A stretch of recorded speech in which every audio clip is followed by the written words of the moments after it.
What is up, guys?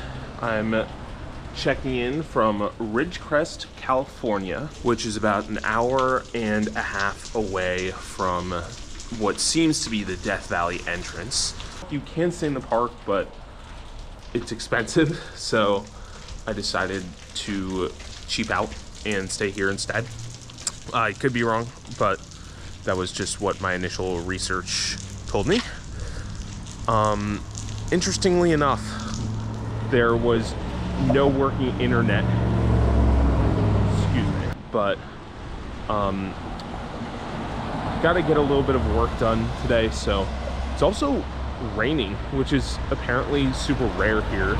So I'm gonna go see if I can find a cafe and maybe take the morning off and then just do a half day in the park today. So let's see how that goes. One more thing, I completely underestimated how many t-shirts I need. It is day 3 already, and this is my last t-shirt, so I'm gonna have to find a way to either procure more t-shirts or stay somewhere that has laundry tonight. You can tell what sport I'm used to traveling for. Okay, it is now 2 p.m. and I am finally done with my last meeting. I am just super happy right now because it is so much nicer than it was at the beginning of the day. I haven't been outside in like 5 hours, but oh my God, it's like 20 degrees warmer and it's so sunny. The thing is, I still need to get lunch, and I do also need to still drive about an hour and a half to get to the park. I know it is 2 p.m., but I'm staying in Nevada this evening, so I do actually need to drive through the park to get to my new accommodation anyway. So let's maybe check out like 1 or 2 small sites. Not gonna be anything super crazy, but Death Valley National Park is coming up. Okay, I just got a really interesting food science lesson. So I picked up this banana this morning and it hadn't ripened yet, and I actually left it in the car. And can you guess what part of the banana got sun exposure for the last 4.5, 5 hours? This is pretty incredible.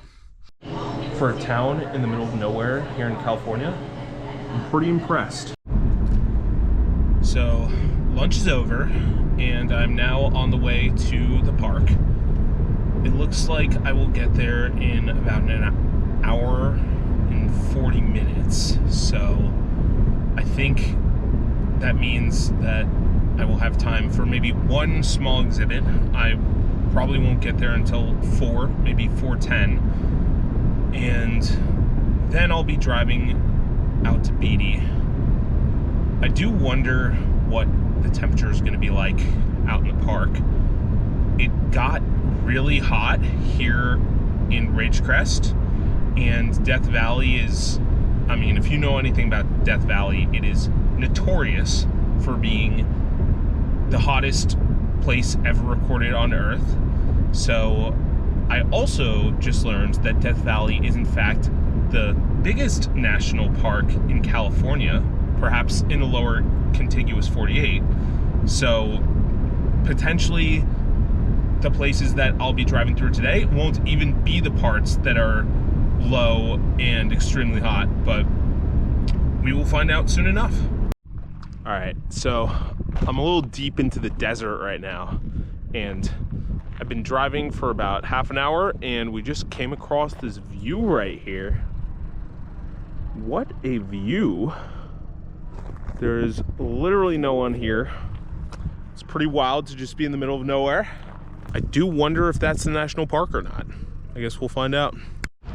So I'm officially in Death Valley National Park now, and I've made it to this place called Stovepipe Wells. And here's what I've learned. So this apparently used to be like a Wild West town, and you know, like, we're still in the middle of nowhere, so there's no cell service, but they have people who are staying here. They have this as a hotel. They also have Wi-Fi in certain places.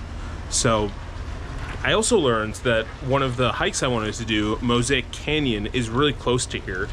And, you know, like just I think still being in the ski mindset and maybe like the mindset of Joshua Tree, I was just instinctively trying to get here and hit that hike before the end of the day. But, you know, like realizing that I'm in a desert and actually like talking to some people who set me straight, it seems like the move is actually to wait a little bit to do this hike. So I'm probably just gonna hang out in this village, maybe like 6, and then go do the Mosaic Canyon hike when it's a little cooler. Death Valley, in case you hadn't heard, is the hottest place in the world. They say that literally everywhere here in the park. So maybe I'll wait, check out this village for a little bit, and you know, I have some Wi-Fi, so I hate to say this, but I can check some of my emails. All right, it is 6 p.m. I got my 3 liters of water with me. It's time to go hike Mosaic Canyon. Okay, so status update. I'm about what I think is maybe 2/3 of the way up Mosaic Canyon. It is an incredibly cool area to explore. Just like look at these rock formations. This is not what you think of when you think Death Valley, is it? I don't think so. But the one thing that has been surprising to me, it's just very energy consuming to do this hike. It's not all that like steep, and I'm not sweating all that much, but I think it's just really, really hot. And this is what dry heat does to you. It's gotta just be so hot out that it's just taking a lot of energy on. It just doesn't feel that way. Because especially if you're used to, like, you know, one of the coasts, especially if you're from the Northeast, this is like it sneaks up on you, this heat. But I'm really, really glad I waited until 6:30 to do this hike. It's not even that hot of a day, but I can't imagine what it would have been like if I did this like an hour, 2 or 3 hours earlier. Also, this may be one of the quietest places I've ever been in my life.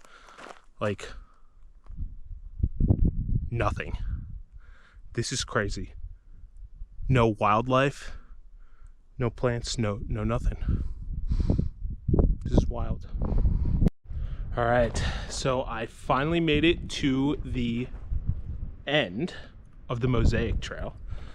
There were just so many times I thought this trail was gonna be over. It's so twisty and like you never know when it's gonna end versus not.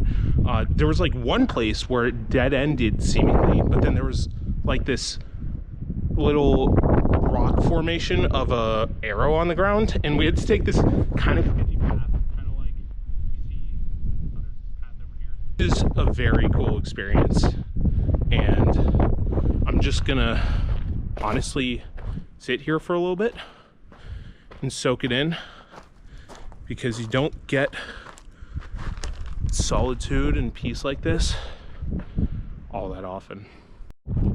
Was I super happy to be doing this hike, especially at 6:30 after working what was essentially a full day and then driving 3 hours?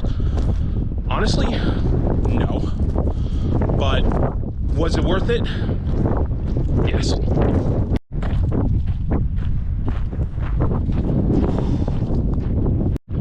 Okay, so I'm about 2/3 back of the way down the Mosaic Canyon hike, and a couple other things to note.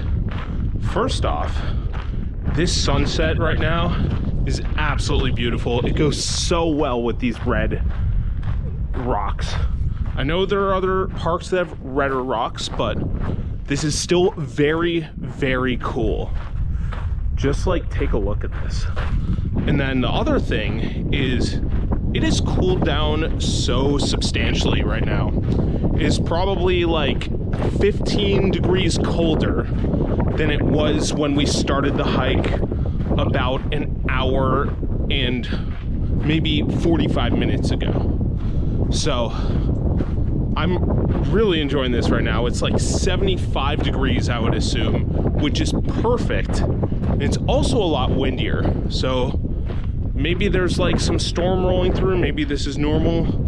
I'm not 100% sure yet. Man, imagine how much it would suck to lose your keys up there. Almost done, baby. Okay, so I've made it to my stopping ground for tonight, which is Bey Nevada. And, you know, that hike may have lasted a little bit later than I thought. So it's 9 p.m. now, and, you know, I'm trying to find some dinner, and it seems like they are completely out of dinner just about everywhere that I have checked, with potentially the only exception of Denny's. So that might be where I'm grabbing dinner tonight. Let's see. That all being said, hopefully you can hear this because it's really windy, but I do, oh my God. I do really like this bar that I tried getting food at. Very aesthetically cool. Okay, actually, false alarm. I walked into the bar right across the street, and it turns out that they do indeed have food, and I will be eating chicken wings tonight.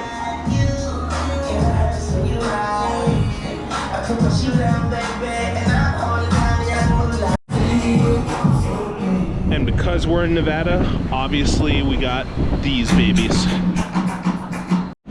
Tonight's dinner. No carrots, no celery, just some good old-fashioned wings and blue cheese.